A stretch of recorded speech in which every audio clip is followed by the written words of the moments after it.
আপনি যদি কারো প্রতি রাগ হিংসা রাখেন, ক্ষোভ রাখেন, আপনার রাতের ঘুমটা টেনশনের হবে, আপনার মনটা ভারী হয়ে যাবে। আর আপনি যদি মন না চাইলেও আল্লাহর খুশির জন্য একবারও যদি মন থেকে বলেন যা তোরা মাফ করে দিলাম, আল্লাহর দিকে তাকায় মাফ করে দিলাম, সাথে সাথে দেখবেন আপনার মনও হালকা হয়েছে, ব্রেনও রিল্যাক্স হয়েছে।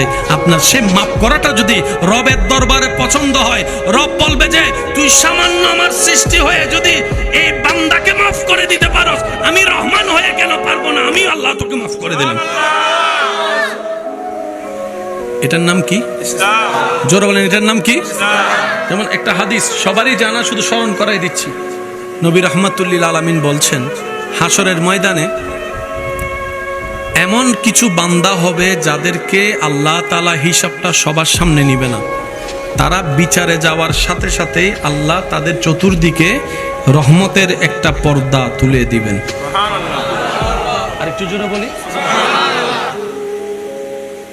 যেই সেই জায়গায় থাকবে সৌভাগ্যবান সে ব্যক্তি। ওই পর্দার ভিতরে বান্দাকে ঢুকিয়ে সবার চোখ থেকে আড়াল করে ফেলবে আল্লাহ তাকে।